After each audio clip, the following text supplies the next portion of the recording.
पुढच्या कार्यक्रमाला. काल एक आपण ऑनलाईन व्हिडिओ बनवला, बरोबर आहे? किती जणांना माहिती आहे बनवला ते?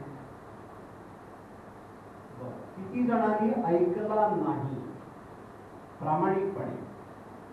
अरे बापरे, हात वरती आहेत. मग आपल्याला प्रश्न कसे कळणार? आपण म्हटलं होतं की हे ऐका आजच्या कार्यक्रमापर्यंत आणि आपल्या मनात जे काही प्रश्न असतील ते विचारा. पण तरी त्याचा मी एक पडत का होईना आढावा घेतोय. जरा स्वप्नश्री ताई, आता फक्त मी बोलायचं, तुम्ही ऐकायचं आणि तुम्ही बोलणार तेव्हा मी ऐकायचं. मी लाईफ कोच म्हणून 22 वर्षापासून काम करतोय आणि तेवढाच काळ मी ज्येष्ठांच्या आनंदी व समाधानी जीवनासाठी करतोय. परिवर्तन महिला संस्थेने सातत्याने 12 वर्षापासून ज्येष्ठत्वात स्वतःची ओळख हा विषय राबवला, ज्याच्यात आपण सगळे आहोत. कोण गाताय, कोण नृत्य करताय. आता आपल्याकडे 16 भगिनींनी गुलाबी साडी नेसून एक छान नवीन नृत्य केलंय, तो आपण यूट्यूबवर बघूया. आणि धमाल केलं, म्हणजे स्टेजच्या दोन्ही बाजूला एस्कॉट लावले होते. पाय कोणाचा जर बाजूला आला तर पकडा म्हणून, आणि 2-3 फोटोग्राफर, एक व्हिडिओग्राफर असं लावलं होतं त्याला. तर हे आपल्याकडे ना आपली ताकद आहे, आपली श्रीमंती आहे. तर ज्येष्ठांसाठी आनंदी व समाधानी जीवनावर काम करताना गेले 3-4 वर्षात एक गोष्ट अशी भेडसावयाला लागली की इच्छापत्र. आणि जसं कसं काळ जातो तसं त्या गोष्टीचं महत्त्व वाढतं. मी फास्ट घेणार आहे, पण त्याचबरोबर याचं व्हिडिओ शूटिंग होतंय म्हणून सांगतो. मी कायद्याचा ज्ञानी नाही आहे, इच्छापत्र करण्यासाठी कोणतेही प्रमोट करतोय असं नाही आहे. त्यामुळे आज आपण जे डिस्कस करू त्याला आधारभूत धरून तुम्ही निर्णय घेऊ शकता, पण स्वतःच्या जबाबदारीवर, नाहीतर मग कोणाला तरी त्याचा सल्ला देऊ शकता. ह्याला इच्छापत्राला विल म्हणतात. बघा, इंग्लिशमध्ये शब्द आहे विल, आणि पूर्वी तो शब्द होता मृत्यूपत्र. का मला कळलं नाही. तुम्ही मला सांगा, मृत्यूपत्र बनवायचं आहे म्हणून कोण बनवेल? तो म्हणे मृत्यूच्या अगोदर एक आठवडा बनवतो ना. पण मृत्यू कोणाला माहिती नाही.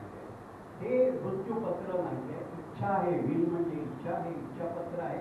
मी माझ्या इच्छापत्रात सगळ्या ठिकाणी मृत्यूपत्र शब्द काढून इच्छापत्र केले.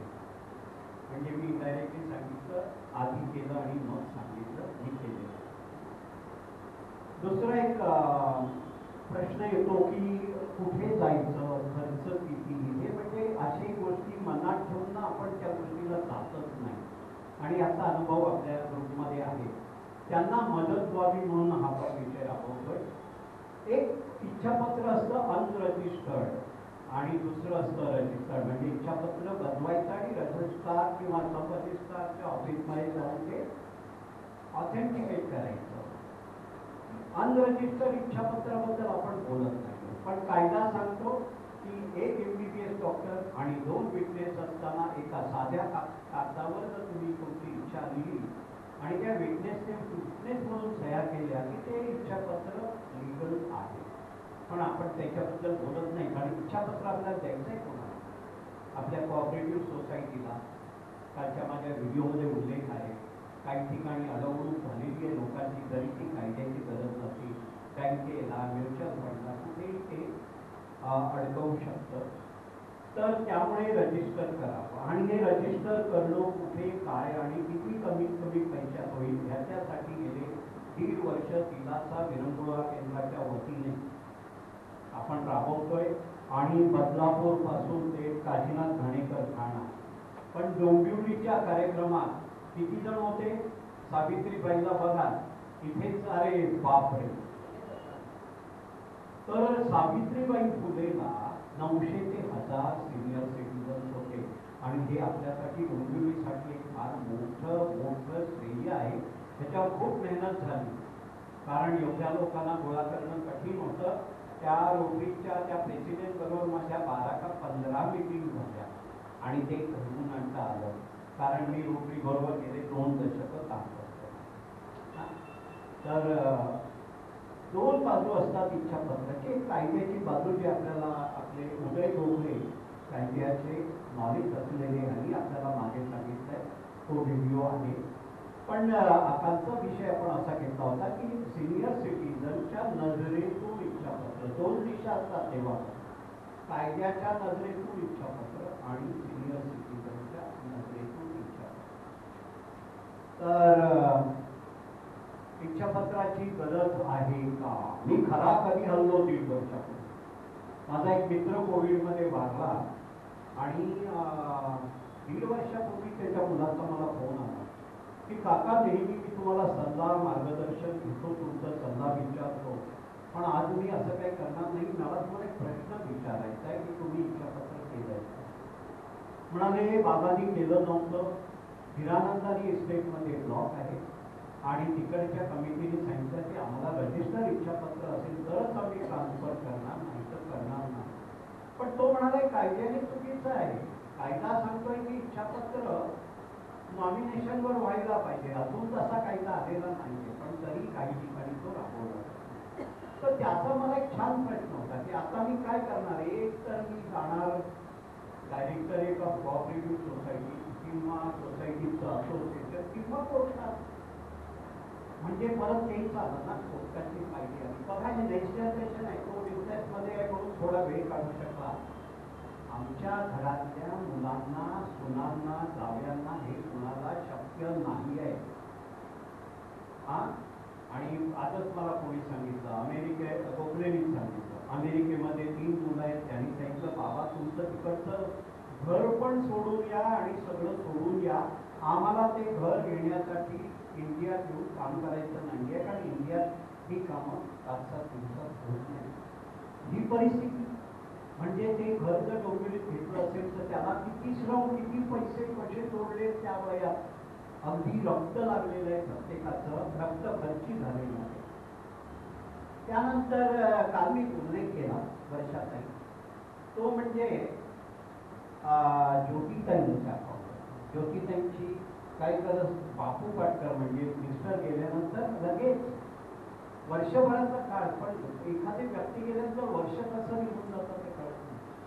ताई गेल्या, त्यामुळे त्यांनी दोघांनी एकमेकांना नॉमिनेशन केलं होतं. पण बापू गेल्यानंतर ताईने स्वतःची नॉमिनेशन जी बदलायला पाहिजे, ताई जी होती ती झाली नाही आणि तब्बल 1.25 लाखाच्या वरती अमाऊंट तिच्या अकाउंटचे पडून आहे. त्याच्यात आपण काही करू शकत नाही, कारण त्यांना मुलबाळ नव्हतं. त्यामुळे वारस म्हटलं तर दीर, जाऊ, नणंद, त्यांची मुलं, आणि हे आता लांब लांब जातात. ह्या सगळ्यांना धरून कोर्टाचं काम करणं हे शक्य नाही आहे. त्याच्यावर पाणी सोडलेलं आहे. आपण ऐकलं असेल की रिझर्व्ह बँकेकडे जमा होतात काही पैसे, तसे ते 5 वर्ष झालेली आहेत आणि 5 वर्षांनी जमा होतात. मला एका फार क्लास 4 ऑफिसरचा फोन आला होता. नॉमिनेशन केलंय बँकेत, आता बँकेच्या उदाहरणात घ्यायचं, पण मला माझ्या नवऱ्याचं अकाउंट माझ्या नावावर ट्रान्सफर होत नाही आहे. ते सांगतात हे तुमच्या प्रकारचे फॉर्म भरून द्या, आणि त्याचबरोबर सांगताय की 2 गॅरेंटर आणा ज्यांची इथे खाती आहे. परत आला ते दुःखी बाई कुठे कुठे जाणार. मी डोंबिवलीतल्या एकाला फोन केला, त्यांनी त्यांना मदत केली आणि त्यांचं काम झालं. पण असं जर आपल्याला व्हायला नको असेल, अशी खूप उदाहरण मी काल सांगितली होती, त्याच्यात आता वेळ घालवत नाही. पण असं जर आपल्याला व्हायला नको असेल तर इच्छापत्र रजिस्टर करा.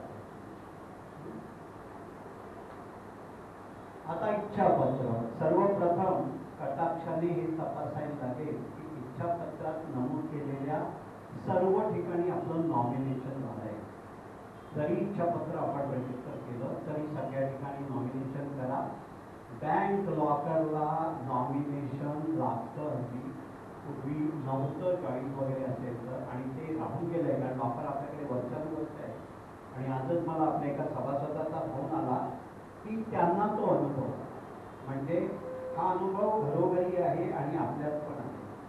आता इच्छापत्रात काय काय घ्यायला पाहिजे, स्वतःच्या किंवा दोघांच्या नावावर असलेलं घर. पण त्याबद्दल प्रश्न येतो की इच्छापत्र सिंगल करायचं का जॉईंट करायचं. मला ते जॉईन करायचं असतं, कारण मला नेहमी ना मळलेली वाट नको असते. आपण काय आणखी सोपं आणि चांगलं करू शकतो, म्हणून मी खूप फिरलो जॉईन इच्छापत्र करायला तयार सगळे. पण एका छान सिनियर वकीलने मला सांगितलं की इच्छापत्र आपण उघडतो कधी, एखादी व्यक्ती दिवंगत झाल्यानंतर, पण त्याचा बेनिफिशरी पण आतमध्ये जर असेल तर ते बँकांना वगैरे कठीण असं डील करायला. आणि आपले एक सभासद आहेत, त्यांचे चिरंजीव नॅशनलाइज बँकेत बँक मॅनेजर आहेत, त्यांनी पण या गोष्टीला होकार दिला. मी काही नावं घेत नाही आहे तिथे, पण हे आपलं भाग्य आहे की आपल्याबरोबर सगळी माणसं आहेत.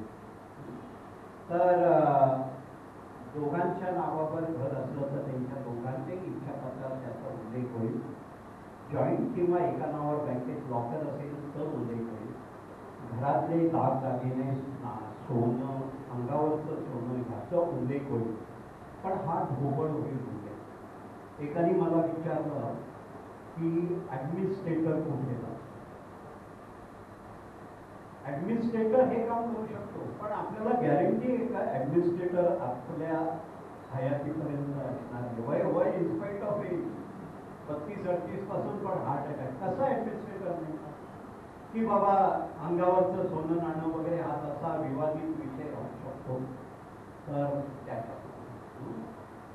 त्याच्यानंतर जेवढ्या बँकेत बचत खाती आहेत त्याचा उल्लेख हवा. त्याच बँकेत जर आपल्या टर्म डिपॉझिट म्हणजे फिक्स डिपॉझिट असेल, डिपॉझिट रिसिप्ट लिहायला नको, खात्यातले पैसे लिहायला नको, पण त्या टर्म डिपॉझिटचा उल्लेख हवा.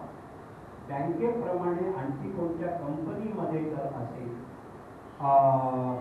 रुचिताई आपल्या व्हिडिओ खर्च आहे तो तुम्ही बघितला तर सगळं मिळणार आहे. आणि आता काही लिहून घेऊ नका, प्रश्न मात्र लिहून घ्या विचारायचे, आपण ते फास्ट ट्रॅकमध्ये घेणार आहोत. इतर ठिकाणी जर फिक्स डिपॉझिट असेल कोणत्या कोणत्या कंपन्यांमध्ये, तर कारण ना कंपन्यांच्या फिक्स डिपॉझिट कदाचित बँकेच्या नियमाने चालणार नाही. त्यानंतर सिनियर सिटीजन सेव्हिंग स्कीम गव्हर्नमेंटची आहे, ते मी काल म्हटल्याप्रमाणे बँक ऑफ इंडिया, स्टेट बँकमधून राबवली आहे. ते डिपॉझिट मला एखादा फोन आला की आम्हाला ते पैसे परत द्यायचे, पण 2 महिने झाले अजून बँक ऑफ इंडिया स्कीम नाही आहे. पण लक्षात घ्या, हे गव्हर्नमेंटच्या स्कीममध्ये पैसे आहेत, बँक ऑफ इंडिया मध्यस्थी आहे, त्याने तिकडे पाठवून. त्यामुळे तसंच LICच्या थ्रू काहीतरी गव्हर्नमेंटच्या स्कीम्स आहेत, तिकडची गुंतवणूक, शेअर व्यवहारासाठी असलेलं डीमॅट अकाउंट, त्याच्यानंतर म्युच्युअल फंड्स खूप ठिकाणी असतात काही जणांचे, इकडे थोडे तिकडे थोडे, कोणी सांगितलं, भाच्याने सांगितलं, कोणी सांगितलं, त्या सगळ्यांचा उल्लेख करायचा. आणखी एक रिमार्क करायचा आहे, मी जरा फास्ट चाललोय, की ह्याच्या व्यतिरिक्त जर माझ्याकडे कोणतीही स्थावर किंवा जंगम म्हणजे हे इनमोवेबल किंवा मोवेबल जर प्रॉपर्टी असेल माझ्या नकळत राहिलेली, तर ती पण ह्याच्यात येईल. आणि मध्यंतरीच्या काळात आजच्या इच्छापत्र केल्यानंतर काही टर्म डिपॉझिट, फिक्स डिपॉझिट जे रिन्यू होतील किंवा त्याची गुंतवणूक आपण दुसरीकडे करू, त्याचा पण त्याच्यात उल्लेख व्हायला पाहिजे. आता इच्छापत्र मध्ये 2 पिढ्यांचा उल्लेख व्हावा, हा सगळ्यात महत्वाचा भाग आहे. आपण मगाशी ज्योतिताईंचं नाव घेतलं, पुढच्या पिढीचा उल्लेख गरजेचा.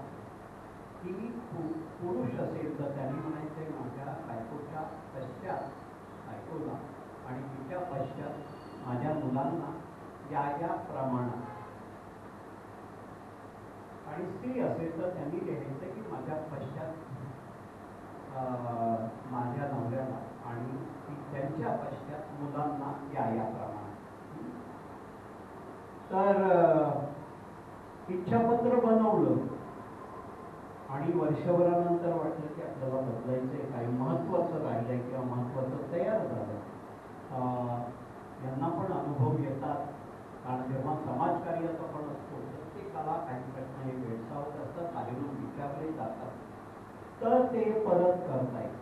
तर आपल्याला काय बघायचं आहे माहिती आहे, सगळ्यात महत्वाचं की इच्छापत्र आपल्याला करायला खर्च किती येतो. जो एकदा करायचं आणि परत करायचं, त्याच्यावरती शेवटी येणार आहे. आणि त्याच्यासाठी आपण दिलासा विरंगुळा केंद्रातर्फे आणि रोटरीच्या माध्यमातून खूप मोठं कार्य केलेलं आहे. इच्छापत्र मोठे करावे, मी म्हटलेलं आहे की हे रजिस्ट्रारच्या ऑफिसमध्ये होतं. आपण जिथे आपलं घर घेताना रजिस्ट्रेशन करतो त्याच्यासाठी पोस्टात जायला लागत नाही, रजिस्ट्रार किंवा सब रजिस्ट्रारच्या ऑफिसमध्ये होतं. भाषा कोणती असावी, इच्छापत्राची भाषा आपल्या महाराष्ट्रामध्ये मराठी वापरली जातात आणि ती सगळ्या भाषांना वगैरे चालते. पण अशा काही केसेस आहेत, मगाशी मी जो उल्लेख केला, एका नॅशनल बँकेच्या ब्रांच मॅनेजरने मला सांगितलं की माझ्याकडे असे कस्टमर आहे ज्यांची गुजरातला प्रॉपर्टी आहे आणि ती ॲग्रीमेंट गुजरातीत आहे. आम्ही त्यांना सांगतो की गव्हर्नमेंटच्या रजिस्टर्ड ट्रान्सलेटरकडून ट्रान्सलेशन करून. वकील कोण, इथे पैशाचा प्रश्न आहे. जेव्हा मी डोंबिवलीत घेतो, मला कोणत्याही वकिलांना आणि हे प्रोफेशन करणाऱ्यांवर आपला उद्देश नाही आहे. त्यांना कृपया जाऊन असं सांगू नका की आम्हाला इतक्या रुपयात करेल असं आमच्याने सांगितलं, तुम्ही इथे का घेता. ही प्रत्येकाची फी असते. आजचा डॉक्टर 500 घेतो, 750 घेतो, 1000 घेतो, 3000 घेतो, 2000 पण घेतो. आपण ठरवतो त्यांच्याकडे जायचं. तसंच वकिलाचं आहे. तर वकील समोर लागत नाही सर्वसाधारण आपल्या घरात, कारण आपल्या सर्वसाधारण घरात जर विचारलं तर ते म्हणतात इच्छापत्राची गरज काय, आमच्या मुलाला सगळं माहिती आहे आणि आमच्यात भांडणं नाही होणार. पण याची गरज घराच्या बाहेर आहे आणि ते जर नाही केलं तर मुलाबाळांना मोठा त्रास होऊ शकतो. कारण मगाशी जे माझ्या मित्राच्या मुलाचं उल्लेख केला, त्यांनी मला सांगितलं 1.5 वर्ष आणि 2 लाख रुपये खर्च केला. आणि आज पण मला गोखलेने सांगितलं आणखी एक केस, 1.5 वर्ष 2.25 लाख रुपये खर्च केला. सक्सेशन सर्टिफिकेट म्हणजे वारसदार खरे कोण आहे हे आणण्यासाठी. तर हा त्रास आपली मुलं घेऊ शकणार नाहीये, हे मात्र नक्की आहे. वकील कोण या प्रश्नावर येऊया. इच्छापत्राचे फॉर्मॅट्स सगळ्या ठिकाणी पण माहिती, डिव्हाइड लायसन्सच्या घराचा फॉर्मॅट एक आहे. आपण कुठे वकील शोधायला, तसंच इच्छापत्राचे फॉर्मॅट्स आहेत सगळ्यांचे.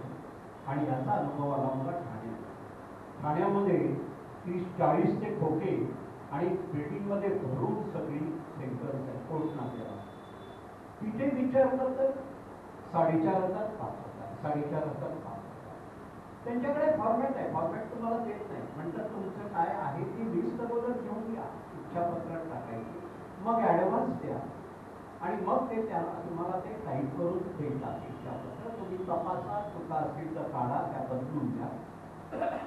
ठाण्यामध्ये जेव्हा हा आकडा ऐकला आणि डोंबिवलीमध्ये मगाशी मी तुमचा बोलता कोणाला 11,000, कोणाला 15,000, कोणाला 20,000. आणि लक्षात घ्या, आपण वकील जसं कोणत्या डॉक्टरकडे गेल्यानंतर त्याची फी असते, तर त्याप्रमाणे ती असू शकते. पण आपण एक सोर्स शोधलेला आहे, त्याच्यावर जाऊया. इच्छापत्रात काय आवश्यक आहे, वरीलप्रमाणे आपल्या संपत्तीची यादी, पासपोर्ट साईज 2 फोटो, आधार कार्ड, त्या दिवशीचे MBBS डॉक्टरचे फिटनेस सर्टिफिकेट, त्या दिवसाचे सकाळी 6 वाजता जेव्हा डिस्पेन्सरी उघडते त्या दिवशी सांगून घ्या. आणि 2 विटनेस आणावे. म्हटलं जातं की तरुण पाहिजे आपल्यापेक्षा, पण मी केलं तेव्हा माझ्या वयाचा एक मित्र आणि ज्यांनी मला हे सांगितलं की काका तुम्ही इच्छापत्र केलंय का, त्याला बोलून. तर इच्छापत्रामध्ये 4 कॅटेगरी आपल्याकडे आहेत ज्येष्ठांमध्ये. नवरा बायको आहे आणि त्यांचे मुलं बाळ आहेत. म्हणजे दोघेही आहेत, नवरा बायको आणि त्यांची मुलं बाळ आहेत. तसंच नवरा बायकोपैकी एक म्हणजे एक दिवंगत आहे आणि मुलं बाळ आहेत. तसंच विना अपत्य नवरा बायको आहे. आणि चौथी कॅटेगरी आहे अविवाहित ज्येष्ठ. हे 4 साधारण आहेत. तर त्याच्यात मी काल एक उल्लेख केला की एक फार मोठा मनुष्य डोंबिवलीचा समाजकार्यात खूप वाहून घेतलेला विना अपत्य आहे, त्यांना मी हा प्रश्न विचारला. ते म्हणाले गरज काय, म्हणाले मी थकलो, मी ठरवत होतो की माझ्या नंतर ही प्रॉपर्टी काय करायची, कोणाला द्यायची, कसं करायचं, किती ट्रस्ट. म्हणाले त्यांनी हिमालयापासून सगळे तिकडचे आश्रम ट्रस्ट बघितले आणि कार्यातला मनुष्य आहे, रिकामा नाही आहे, 24 तास समाज कार्याला देणारा. म्हणाले थकलो मी आता, मला आता मनच नाही होत. पण त्यांना मी म्हटलंय की तरी ते करा, एकदम उघड्यावर सोडू नका, काहीतरी बंधन करा, कोणाची तरी मदत घ्या. आणि त्यांनी ते ॲग्री केलं. हा आता इच्छापत्राच्या खर्चावर येऊया आणि आपण प्रश्न जसं ठाण्यामध्ये 4,500 घेतले जातात फॉर्मॅटला. माझ्या समोर कोण वकील आहे, मला वकिलाशी बोलायला मिळेल का, ह्या गोष्टीत मी गेलेला नाहीये. कारण जे कमी पैशात होईल इच्छापत्र आणि पुढे आपल्याला त्या सगळ्यांसाठी आपण बोलतो. त्यांच्याकडे घरात तंटे आहेत, पण तंटे नसलेली 95% घरं लक्षात जर असतील तर त्यांनी मोठा वकील करावा, बांधून घ्यावं, इकडून तिकडे परत करावं, ही त्यांची मर्जी आहे.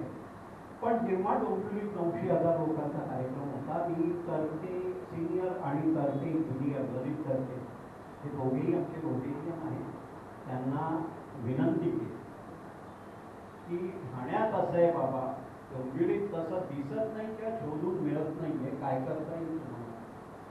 पण ललित तरतेने त्या कार्यक्रमामध्ये माईकवर स्टेजवरून सांगितलं की आम्ही या आजच्या प्रोग्रामच्या विनंतीला मान देऊन आमच्याकडे जे ज्येष्ठ नागरिक येतील त्यांचं इच्छापत्र 4,500 करायचं. आणि हा एक मोठा सक्सेस आहे आणि याला दैवाची पण साथ आहे. तर ह्याचा अर्थ असा नाही की तरतेंना आपण डिव्हॅल्युएट केलंय. कारण मी आजच ललित तरतेंना फोन करून सांगितलं, बाबा रे तो व्हिडिओ ऐक आणि तरते कन्सल्टन्सीच्या विरोधात काय जात असेल, चुकीचं असेल तर मी तो कॅन्सल करीन आणि करतो. कारण हा आपण एवढा विनय ठेवायलाच पाहिजे. कारण तरते कन्सल्टन्सी तरते प्लाझामध्ये रजिस्ट्रार आहे. हा त्यामुळे तरते हे मालक आहेत म्हणायला हरकत नाही. मी गेलो होतो, मला म्हणाले कुठे ठाण्याला करताय, मी तुम्हाला करून देतो 5 मिनिटात.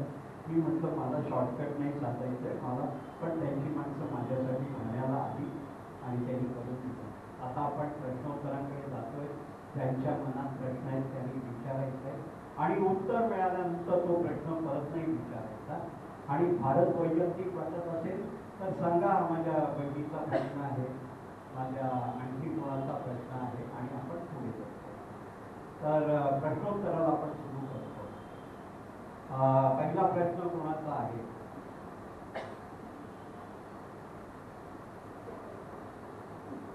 सुप्रियाताईंकडे प्रश्न आहे, माहीत घ्या सुप्रिया.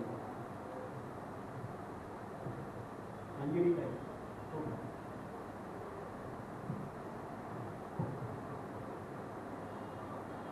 बँकेमध्ये आई वडील आणि मुलगा त्या तिघांचं जॉईंट अकाउंट आहे.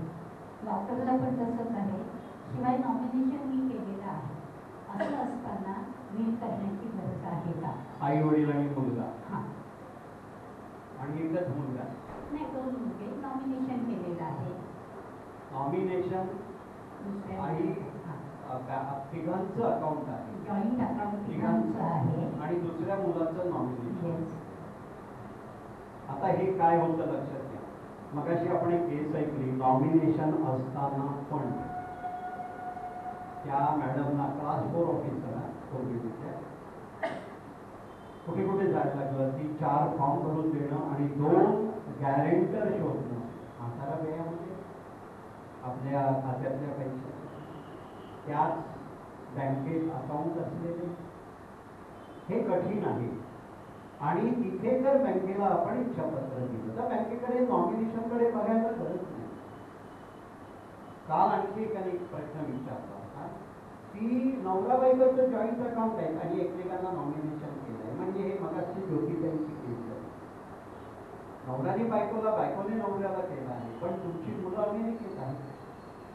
आणि तशी जर घटना, कारण बरेचदा आपण म्हणतो नाही हो त्यांना सहन नाही झालं बायको गेली ती आणि ते पाठोपाठ 3 महिन्यात गेले, ऐकतो की नाही सांगा, असं होऊ नये. मग अशा केसमध्ये ते 3 आणि 6 महिने पुरत नाही जाऊन बँकेत जाऊन नॉमिनेशन करायला.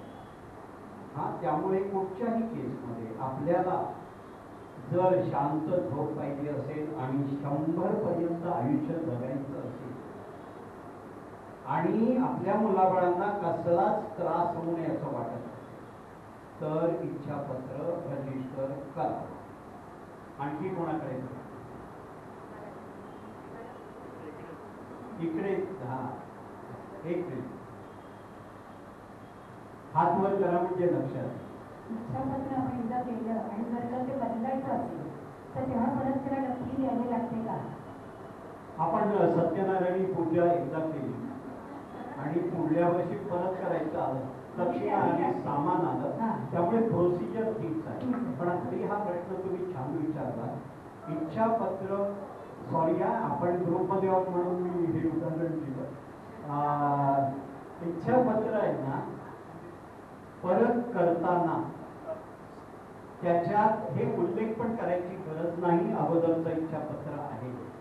आणि त्यातून एक लक्षात घ्या की नवीन इच्छापत्र नवीन तारखेचं समोर आलं की मागच्या तारखेची सगळी इच्छापत्र 2 असतील 3 असतील आपोआप कॅन्सल होतात. त्याच्यासाठी काही वेगळी प्रोसिजर करायला लागत नाही. एका इच्छापत्रामध्ये क्लॉज वाचला मी की यापूर्वी मी केलेली सगळी इच्छापत्र आणि प्रामुख्याने अमुक अमुक तारखेचं इच्छापत्र हे या इच्छापत्राद्वारे ती कॅन्सल करत आहे. जर आपली मेमरी असेल तर त्याचा उल्लेख करायला नको, इकडून जात आहे याबद्दल. हा, पुरेसं आहे उत्तर? हा, आणखी कोण? हा, अरुंधती आहे, बोला.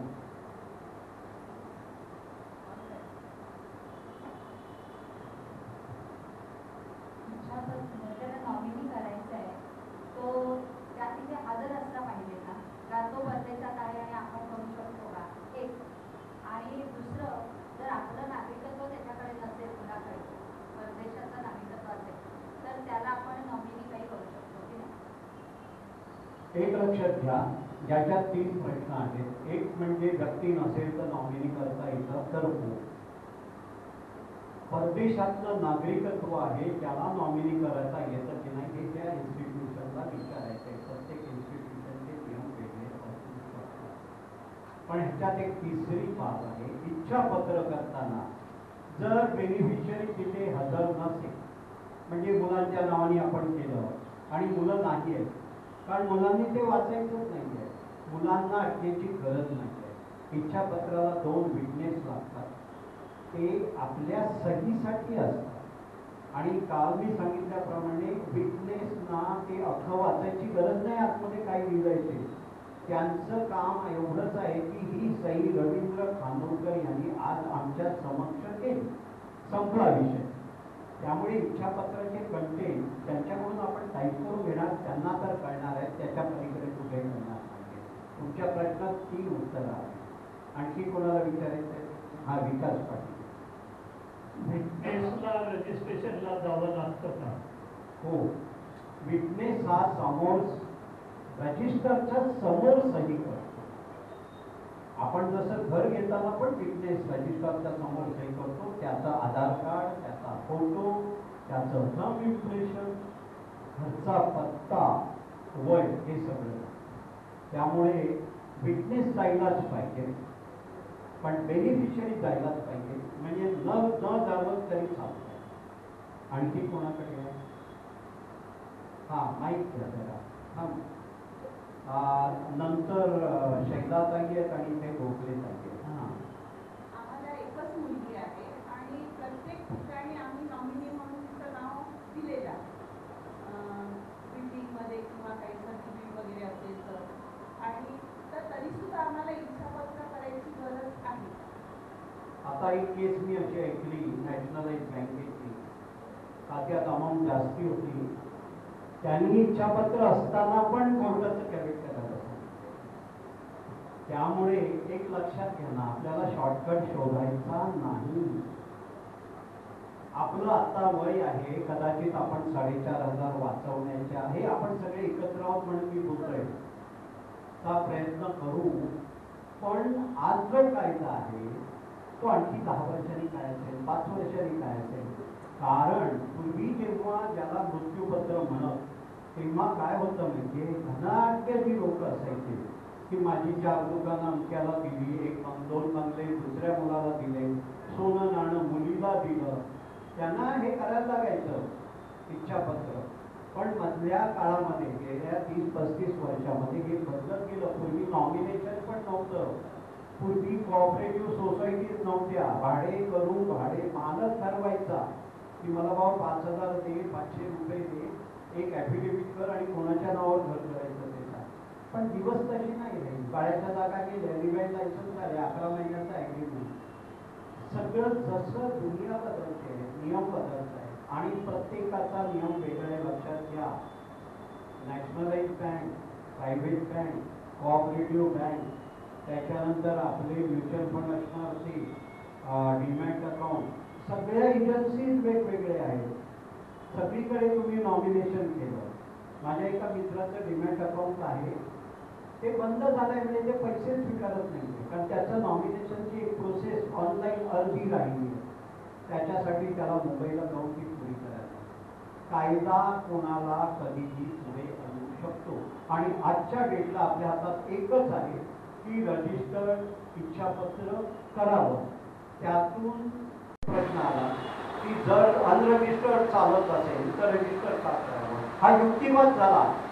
पण ज्याची गरज पडेल तेव्हा तुमचा युक्तिवाद कामाला नाहीये. अनरजिस्टर्ड कायद्याने चालत आहे, पण त्या नॅशनलाइज बँकेला नाही चालत आहे.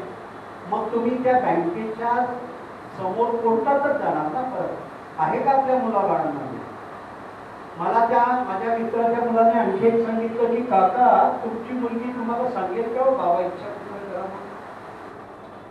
मुलगी सांगेल मेडिक्लेम करा, मी तुम्हाला असं असं लांबच्या टूरचं तिकीट काढून देते. मुलगी असं नाही सांगू शकतात. मग आपल्याला काय वाटेल, काय झालं का माझं वय? असं नाही आहे. आणि काल आपल्या एका ताईंनी सांगितलं, मी नाव नाही घेत आहे, की आतापर्यंत मी मला खूप तरुण समजत होते, बागडत होते, नाचत होते, पण मला आज ऐकल्यानंतर वाटलं की इच्छापत्र करायला पाहिजे. बघा ना, मानसिकता आहे, फार आनंद आहे. कारण आपल्या सगळ्यांना 100 पर्यंत आयुष्य का करायचं आहे, किती जगायचं हे आपल्या हातात नाही, पण कसं जगायचं ते आपल्या हातात आहे. आणि आपण सगळे माझ्या समोर जे आहेत ते सगळे त्याच पद्धतीने जगतायत. म्हणून जरा 16 आमच्या ज्येष्ठ नागरिक कन्यांनी उत्तम डान्स केलेला. आणखी कोणाला शैलाताईकडे हा यांनी विचारला तोच प्रश्न आहे. हा गोगले जाईल ऑन आहे का बघा जरा माहिती जवळ आता बोला. डोंबिवलीमध्ये फक्त तळेगावीला वकीलच रजिस्ट्रार आहेत का? नाही का, शेकडो लोक आहेत, शेकडो माध्यम आहेत. आपली बोलणं फक्त त्यांच्याशी झालेलं आहे. आपण काही 100 लोकांकडे जाऊन बोलू शकत नाही. आपली मर्जी, आपण कोणाकडेही जावं, कोणालाही आग्रह नाही आहे तरतेकडे जावं म्हणून. पण ज्यांना वाटतंय की माझ्या घरातली परिस्थिती नॉर्मल आहे, मला एक स्टँडर्ड फॉर्मॅटमध्ये रजिस्टर हे करायचं आहे इच्छापत्र, तर आणि पैशाचं डोक्यात असेल तर त्यांनी तिथे जावं. नाहीतर 25,000 फी घेऊन करणारे, 30,000 फी घेऊन करणारे शेकडो लोक आहेत. आणि मी तरतेची तरफदारी करत नाही. आपल्या विनंतीसाठी 900,000 ज्येष्ठांच्या समोर त्यांनी ते एक सिनियर नोकरीचे असल्यामुळे आपल्याला दिलेली एक संधी आहे. दुसरा प्रश्न म्हणजे जेव्हा बिल केलं तेव्हा एका लॉयरकडे जाऊन आम्ही बिल केलं, म्हणजे मी बिल केलं ते माझ्या मुलाला काय द्यायचं काय ते सगळं लिहिलं त्याच्यात. तर आणि त्याच्या इच्छेने दुसऱ्या मुलाला काय ते त्यांनी द्यावं, कारण तो इथे नाही आहे अमेरिकेत. तर पण ते आम्ही हा पेपर असतो ना कुठला आपला स्टॅम्प पेपरवर लिहिलेलं आहे पण ते रजिस्टर करायला हवं का म्हणजे? मी इच्छापत्र बद्दल बोलतोय, बाकी सगळ्यांसाठी लिगल मत द्या. पण मला इथे एक सांगायचंय, दुसरा मुलगा बाहेर देशात आहे म्हणून आपण लिहिलंय की पहिल्या मुलांनी त्यांना काही ते द्यावं, अशी गरज नाहीये. तुम्ही दोन्ही मुलांची नावं टाका. उद्या बाहेर देशात मुलगा आहे, तो एक ॲफिडेव्हिट करून सांगेल की मला आईबाबांनी दिलेल्या प्रॉपर्टीमध्ये इंटरेस्ट नाही, हे सगळं तू केलं. नाही, याच्यावरच एक प्रश्न आहे की जेव्हा आपण लॉयरकडे जातो तेव्हा तो मुलगा पण इथे हजर असायला हवा का? नाही, मगाशी सांगितलं बेनिफिशरी लाभार्थी हजर असण्याची गरज नाही. गिफ्टेड केलेल्या प्रॉपर्टीसाठी इच्छापत्र करावं लागतं का? हा परत कायद्याचा वेगळा प्रश्न. आणि गिफ्ट डीड मध्ये इच्छापत्र नाही आहे. गिफ्ट डीड झाल्यानंतर तुमच्या इच्छापत्रात गिफ्ट डीड असेल त्याचा उल्लेख करायचा आहे. त्यामुळे गिफ्ट डीड साठी इच्छापत्र लागणारच नाही. Gift deed is a separate problem. हा,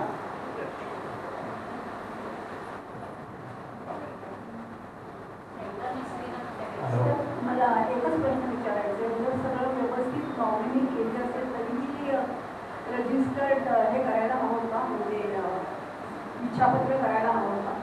मगाशी सांगितलेलं आहे, नॉमिनेशन सगळ्या ठिकाणी करा, इच्छापत्र प्रत्येकाने करा. जर तुम्हाला नंतरच्या पिढीला त्रास होऊ नये असं वाटत असेल तरच.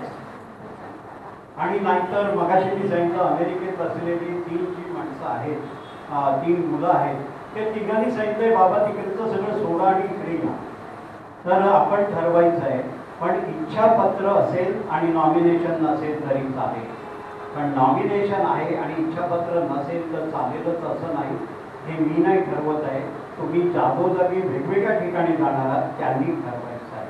त्यामुळे याचं उत्तर जर विचारत असेल असा तर इच्छापत्र रजिस्टर्ड असा. पुढे विचारा. हॅलो, मी काय म्हणतो, जे विटनेस समजा तुम्ही 2 घ्या, बरोबर, तर ते आपल्या रिलेशनमध्ये पाहिजे की अगर बाहेरचे मत चालू शकतात? कोणीही चालू शकतो.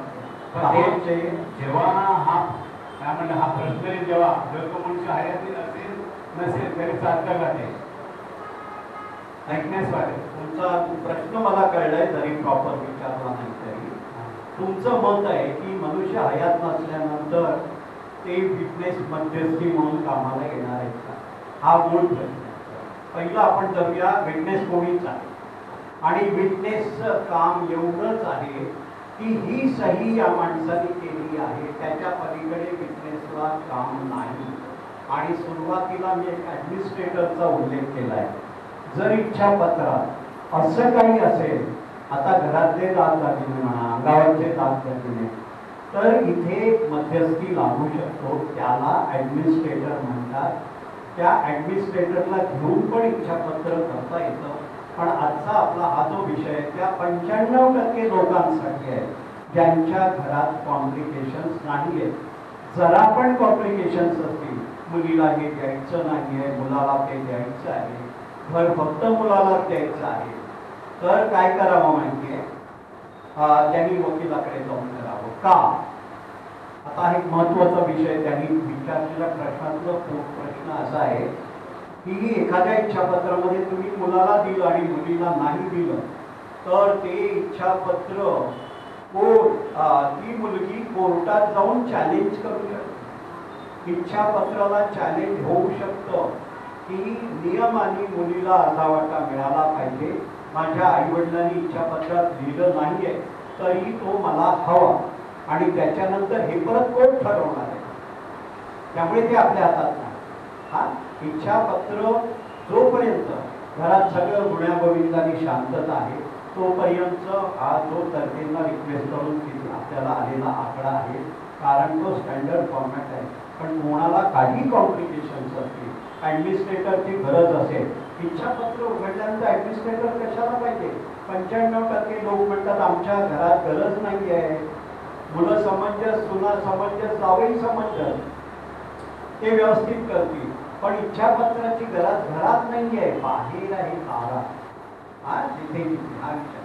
आणि एक प्रश्न असा आहे, आता समजा मी मुलाच्या नावावर केलंय, बरोबर, आपण इच्छावर त्याचं लग्न झालं, जे सून आहे तिच्या नावावर नाही केलं, त्याची नंतर भांडू शकते का ते? त्याच्या इस्टेटसाठी हे बघा, इच्छापत्र म्हणजे माझी इच्छा अशी आहे, मुलाला माझी इच्छा अशी आहे की माझ्या मिळकतीचं म्हणजे स्थावर मिळकत, जंगम मिळकत अशा प्रकारे वाटणी व्हावी, विषय संपला. त्याला चॅलेंज कोणी करू शकतं? चॅलेंज करायला कोर्टात जायला पाहिजे आणि कोर्टाने ठरवायचं आहे की हे चॅलेंज उडवून लावायचं आहे का त्याला धरून पुढे जायचं आहे. आणि इच्छापत्र जर व्यवस्थित केलेलं असेल तर कोर्टात चॅलेंज स्वीकारलं जात नाही. पण मगाशी जे मी मुलीची केस सांगितली, हा एक वेगळा नियम आहे. मुलीला आर्थिक म्हणजे इक्वल प्रॉपर्टी हा जो मध्यंतरी नियम आला, हे जे सपोर्टर इथे बसलेले आहे महिला ॲक्टिव्हिस्ट, त्यामुळे मगासपासून ते ऐकताय, तर कदाचित कोर्टाला, कारण त्या पालकांनी विना समज पण ते केलेलं असेल. पण तुम्ही मला सांगा, तुमच्या आमच्या घरातली मुलं आहेत, ते मुलीला सांगणार बाई तू जाऊ नको कोर्टात, आपण इक्वली करू. आमची मुलं आज तशी नाही आहे, हे लक्षात घ्या. त्या कॉम्प्लिकेटेड विचार करू नका. तुम्ही तुमचं काम करा, मोकळे व्हा. त्यांना जर त्यांची प्रॉब्लेम बनवायचे असतील त्याला आपण काय करू. आणखी कोण? परत एकदा मी माईकच्या कॅमेऱ्याच्या समोर सांगतो, मी सर्वज्ञ नाही, पण आपल्या ह्या 3 वर्षाच्या कार्यक्रमामधून जे काही आपल्याला बौद्धिक मिळतं, अनुभव मिळतो, त्याच्या आधारावर मी तुम्हाला उत्तर देतोय. आणि मी दिलेली उत्तर करेक्ट आहे इतकी मला शाश्वती आहे, पण त्याच्या पलीकडची उत्तरं नव्हतं. कोण आहे?